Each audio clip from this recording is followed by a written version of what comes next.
Hey, what's going on, people? I hope you guys are doing good. Today, we're gonna be taking a look at the iPhone 13 Pro cameras and going over several tips and tricks to help you get the most out of these new cameras. We're in downtown Orlando. Let's enjoy the day and let's do this.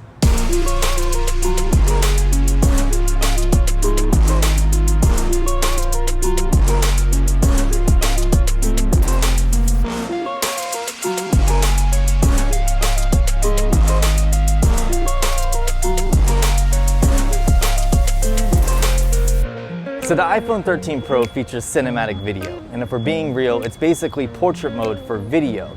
And in some cases, you might notice parts of your subject blurred out, and it's just not working correctly. There's a way to improve this. Let me show you how to do it. There's two different ways you can do it while you take your video or after you've taken it. Let me show you while you're taking your video first. So let's say I want to record a video of this tree right here. You can see I'm in cinematic mode and the background is pretty blurred out. If I tap on the F in the top right corner, I'm on f2.8. This is my depth of field. If I adjust it to about 5.6, I think that's the sweet spot. It gives you some nice background blur, but also allows the subject to be a little bit more in focus. Now, if I record the video, it's gonna look a little bit better than at 2.8.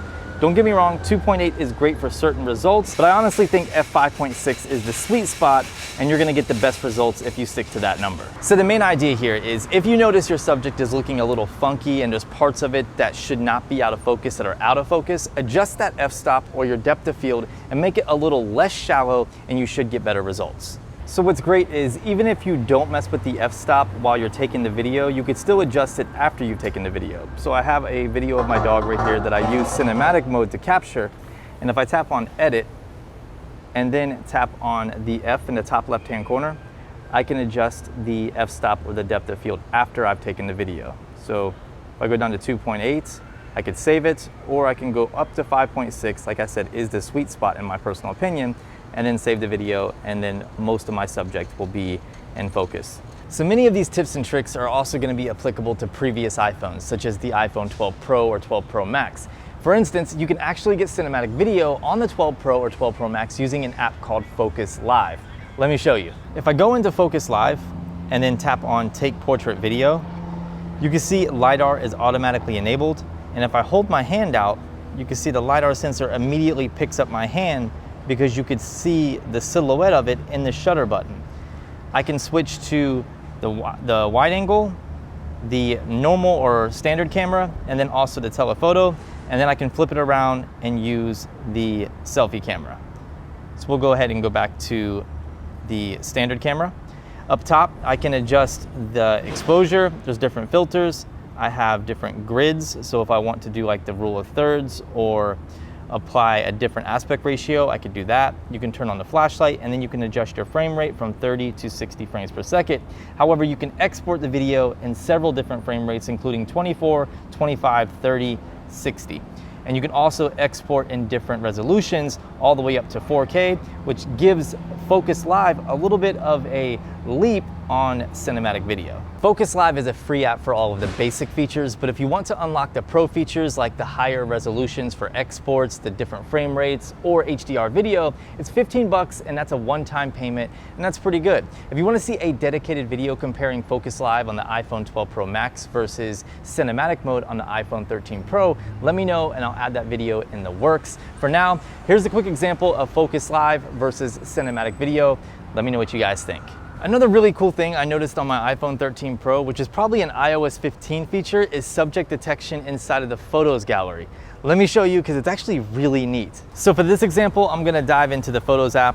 I'm gonna locate a picture of my dog, which I have one right here. And if it's working, you'll see like an eye with a little circle on the bottom with a couple stars next to it. If I tap on that eye with the stars, you can see it's detected my dog because there's a little paw.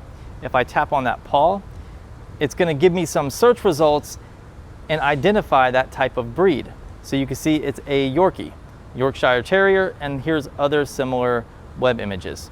So that's really, really cool and extremely useful for trying to identify something in a photo that you've taken a picture of. Speaking of the gallery, another new thing that I've noticed, which is really cool, any pictures or videos sent to you through messages will automatically appear in your gallery. Let me show you what that's all about and how to disable it in case you just don't want it. So inside the Photos app, as you can see, I have a ton of photos here.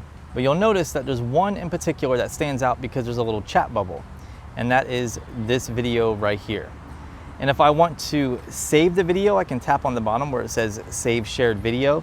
Otherwise, it's just been imported into my gallery from my messages, but it's not fully imported. It just gives me a preview. So I can save it, and once it's saved, I can edit it like it was a video taken on my phone. So this is really nice, but if you want to clean up your gallery and keep this from happening, you can actually go into your settings and then go under messages and then tap on where it says shared with you and then disable photos. Then the videos and photos sent to you through your messages will no longer appear in your gallery. Going back to cinematic mode, there's 3 different ways that you can focus. You have focus tracking, you can lock the focus tracking, and then you have AF lock completely. Let me show you what each 3 can do, why you would use them, and how they work. So for regular autofocus tracking, you can see it's picked up my face, and if I look away, you can see now it has his face. And if I look back, it's back on my face. If I want to lock the focus on my face, I can just tap the screen. You can see AF tracking lock is enabled. And now if I look away, it doesn't lose focus and it stays focused on me. And if I want to lock a specific point, like a focus point, I can touch and hold, and you can see AF lock is enabled. Now, no matter where I move the camera, nothing is going to be in focus but that one specific point, so I have to get back to that same position. I feel like I really didn't explain that third one good enough, so let me give you another example that might be a little bit more useful than the way I described it the first time. So Dennis right now is going to lock the focus on me. So he's going to touch and hold, and then AF lock will appear on the camera. AF lock is enabled. So now I'm going to take a couple steps back, and you can see I'm out of focus. And if I want to walk into focus, I can take a couple steps, and then I know my focus point or my spot. I can also do this if I want to walk off frame this way and then come back in. So you can see the focus is not hunting, it's not moving back and forth, it's not focusing on the background or the foreground, it's staying on one specific spot. The next tip and trick I have for you is the macro mode on the iPhone 13 Pro or the 13 series. It just automatically kicks in once you get close enough, but in the future Apple did say there'll be a toggle switch so you can toggle between macro and not using macro. And to test this out, I have a $100 bill here, and there's actually a hidden little message on the front that I'm going to show you what it says. So I have the camera app open, got the $100 bill here. Don't want to say it too loud, don't want to get mugged, that would suck. So I'm going to come in, and you'll see it automatically kick in just like it did. I'm going to go really close, and right there on the neck you can see the United States of America. How cool is that? And if I come back out, you can't see it at all. We'll go back in, and there it is, the United States of America. That's pretty cool. One thing the iPhone 13 series is missing is a pro mode for photography. So if you wanted to take control of like your aperture or your shutter speed, you can't do that using the stock camera app. However, they do have ProRaw, which gives you a ton of flexibility in post. And while it's not a new feature, some of you new to the iPhone may not be aware of it. So let me show you how to enable it, because it's really easy and it gives you a ton of flexibility after you've taken your shot. In order to enable ProRaw, you're gonna go into your settings. You're gonna scroll down until you see camera, tap on camera, go under formats, and then toggle on Apple ProRaw. Now, if we go back to our camera app, you can see we have a RAW toggle in the top right. Toggling it on will enable ProRaw, and then tapping it again will turn it off. So even if you don't plan on using ProRaw, just go into your settings and enable Apple ProRaw. That way you can quickly toggle it on and off inside of the camera app. The next thing I want to talk about is hidden album. This is something that you can find inside of your gallery. You do have to enable it within the settings, but it's a great way to store videos or photos that you don't want to delete or you just don't want other people seeing. Think about private images or private videos. You can stash them on your phone. Let me show you how to access the hidden album as well as enable it. To enable the hidden album, you're gonna go into your settings, scroll down till you get to photos, tap on photos, and make sure hidden album is toggled on. Then, when you go into your Photos app and go under albums, scroll all the way down to utilities. You can see you have your hidden album right here. If you wanna add a photo or a video to your hidden album, just select the photo or video that you want to add. Here's a video right here. Tap on the share button in the bottom left-hand corner, scroll down, and then select hide. Tap on hide video, and now it will no longer populate in your main gallery. You'll have to go under albums, scroll down to hidden, and there it is. Live photos on the iPhone isn't anything new, but some of the settings that you could do previously with live photos have changed and they moved to a different location. Let me show you where they're at, as well as what you can do with live photos, because it's pretty cool. First of all, to toggle on live photos, you're gonna tap the circle in the top right-hand corner, as long as you're under the photo selection. And then now when I take a shot, it's gonna record a little bit of video.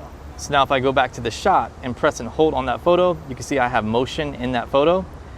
And if I tap up here in the top left-hand corner, I can select live, I can select loop, which is going to loop the video, just like so.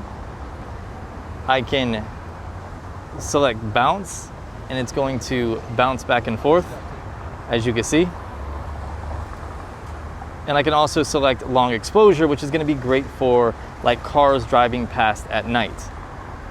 And I can go back to live and get my regular live photo. So this is how you can do boomerangs and stuff like that.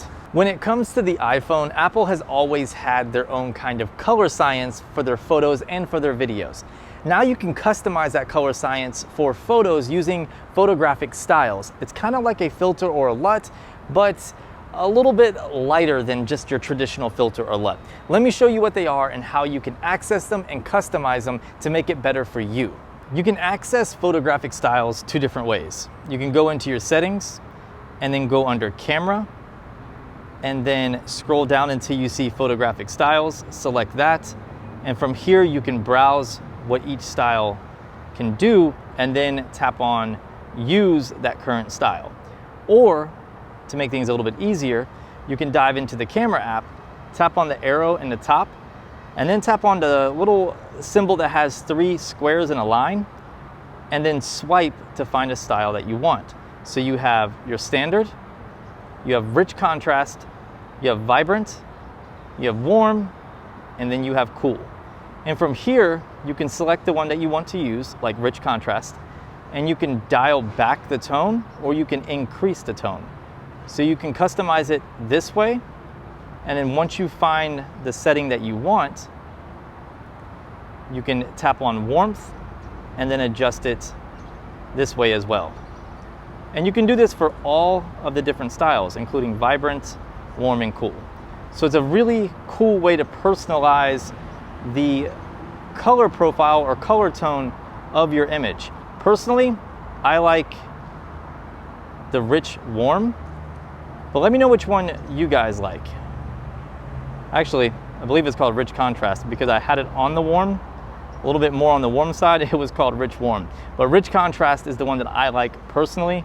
Let me know in the comments which one you guys like the most, or if you have any custom recipes for these photographic styles, let me know what you did. So I really enjoy using the stock camera app. I think that it's really useful, it's user-friendly, and it's pretty basic, but it does the job. But one thing that really annoys me is the fact that if I'm walking around and I'm trying to capture video, sometimes when I leave the camera app, it goes right back to photo mode, and then I gotta switch modes and find the settings that I was using. There's a way to preserve some of those settings. Let me show you how. So if you want to preserve your camera settings, we'll go into our main settings, scroll down until we get to camera, tap on preserve settings, and from here we can enable things like our camera mode, creative controls, exposure adjustments, night mode, portrait zoom, Apple ProRAW, and live photo. So we'll say I want to enable camera mode and creative controls. Now the camera mode that I last used will be saved, such as video, and my creative controls such as my last used filter, aspect ratio, light, or depth settings will not change, no matter if I leave the app or not. So one really useful feature when it comes to the camera as well as the Photos app and the Notes app is document scanning or even image scanning. You can do this one of two ways.